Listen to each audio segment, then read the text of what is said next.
ثواب دیتا ہے۔ اور حدیث میں آتا ہے کہ رمضان کی جو راتیں ہیں ان راتوں میں کوئی رات ایسی نہیں گزرتی جس رات میں اللہ تعالیٰ ہزاروں نہیں بلکہ لاکھوں جہنمیوں کو جہنم سے آزاد فرما دیتا ہے۔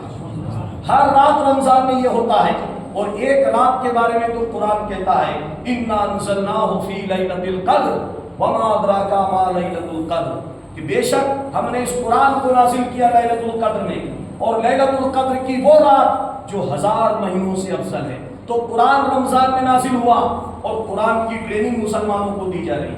روزہ رکھوا کر، تقویٰ کروا کر، گناہوں سے بچا کر رمضان میں وہ ٹریننگ دی جا رہی ہے کہ مسلمان صرف قرآن پڑھنے والا قاری نہ بنے بلکہ وہ چلتا پھرتا قرآن بن جائے۔ مسلمان کا بولنا قرآن ہو، مسلمان کا دیکھنا قرآن ہو، مسلمان کا سماج میں رہنا قرآن کے مطابق ہو، مسلمان کا سوچنا قرآن کے مطابق ہو، مسلمان کا ہر کام کرنا قرآن کے مطابق ہو۔ یعنی قرآن کے سانچے میں ڈھالنے کے لیے 1 مہینے کا روزہ اس پر فرض کیا گیا ہے۔ اس لیے میرے بھائی اور بزرگوں، ہماری اور آپ کی یہ ضرورت ہے۔ رمضان المبارک کی فضیلت میں اللہ کے رسول نے فرمایا کہ جس نے ایمان کی حالت میں رمضان المبارک کے روزے رکھے اس کے پچھلے تمام گناہ معاف کر دیے جاتے ہیں، پچھلے تمام گناہ معاف کر دیے جاتے ہیں۔ پڑھیے درود پاک اللہم صلی علی سیدنا و مولانا محمد و علی وسلم، صلاۃ و سلام علیک یا رسول اللہ، صلاۃ و سلام علیک یا حبیب اللہ صلی اللہ تعالی علیہ وسلم۔ اس لیے ماہ رمضان ہمارے لیے بہت قیمتی ہے میرے بھائیوں۔ بہت سارے مسلمان ایسے ہیں جو پچھلے رمضان ہمارے درمیان تھے، ہمارے بیچ موجود تھے، آج وہ ہمارے بیچ میں نہیں ہیں، اور ہو سکتا ہے کہ اگلا رمضان آئے اور ہمارے بیچ میں سے کوئی آدمی ہے وہ اس دنیا سے اٹھا لیا جائے، اس کا حکم آ جائے اور وہ اگلا رمضان نہ پا پائے۔ اس لیے اللہ نے قرآن میں فرمایا کہ تم میں سے جو کوئی رمضان کا مہینہ پائے اس پر فرض ہے کہ اس رمضان کے روزے رکھے۔ یہ ہماری مرضی پہ نہیں ہے کہ چاہے تو روزہ رکھ لے چاہے تو نہ رکھے، نہیں، بلکہ ہر مسلمان پر یہ کمپلسری نہیں بلکہ فرض ہے کہ رمضان المبارک کا روزہ رکھے۔ کوئی مسلمان اگر ایک روزہ بھی چھوڑ دیتا ہے تو وہ جہنم کا حقدار بن جاتا ہے، سخت گنہگار بن جاتا ہے۔ اس لیے بچوں کے بارے میں آتا ہے کہ اگر بچے بھی اتنے سمجھدار ہو جائیں، ماشاءاللہ بھی بچے مسجد میں آ رہے ہیں، بہت خوشی کی بات ہے کہ بچے کھیل کود اور موبائل کو چھوڑ کر مسجد میں آتے ہیں اور مسجد میں آ کر عبادت کرتے ہیں، سپارہ پڑھتے ہیں۔ اگر کچھ مستی بھی کرے تو ہم برداشت کرتے ہیں کہ بچہ ہے آج نہیں تو کل سمجھ جائے گا، مسجد کا ادب کرے گا۔ بچوں کے بارے میں آیا ہے کہ 7 سال کا بچہ ہو جائے تو اس کو نماز کا حکم دیا جائے، اور بچہ اتنا میچور ہو جائے کہ وہ روزہ رکھ سکتا ہے تو ماں باپ پر لازم ہے کہ اس سے روزہ رکھنے کی عادت ڈلوائے، 1 یا 2 روزہ اس کو رکھنے کی عادت ڈلائے تاکہ بچہ بھی روزہ رکھنا سیکھ جائے، اس کو روزے رکھنے کی عادت ہو جائے۔ ورنہ میرے بھائیوں، ایک طرف تو ہم روزہ نہیں رکھتے اور دوسری طرف کوئی کھلے عام چائے پی رہے ہیں۔ جن لوگوں پر روزہ شریعت میں معاف ہے، انشاءاللہ آج کے خطاب میں تراویح کے بعد میں بتاؤں گا وہ کون لوگ ہیں جن کو رمضان میں روزہ چھوڑنے کی اجازت دی گئی، اور جن کو اجازت دی گئی ہے ان کو بھی یہ اجازت نہیں کہ سرے عام روزے کی بیعت بھی کریں، کہیں بھی بیٹھ کے چائے پینے لگ گئے، کہیں بھی بیڑی سگریٹ پینے لگ گئے، گٹکا کھانے لگ گئے، ہوٹلوں میں جا کے ناشتہ کرنے لگ گئے یا ہوٹل میں جا کے چائے پینے لگ گئے۔ میرے بھائیوں، ایسا کرنا رمضان کی بیعت بھی کرنے کے برابر ہے، اور اسلام میں آیا کہ جو شخص رمضان کی بیعت بھی کرے اگر اسلامی حکومت ہو تو شخص کو قتل کر دیا جائے، یعنی وہ زندہ رہنے کے لائق نہیں۔ جو روزے کی بیعت بھی کرے، جو رمضان کی بیعت بھی کرے۔ اس لیے اللہ تعالیٰ سے دعا ہے مولا کریم ہمیں اور آپ کو سننے کے ساتھ ساتھ عمل کرنے کی توفیق عطا فرمائے، ماہ رمضان المبارک کا احترام کرنے، اس کے روزے رکھنے اور تراویح اور نمازوں کو ادا کرنے کی توفیق عطا فرمائے۔ وما علینا الا البلاغ، سنت ادا کرنے۔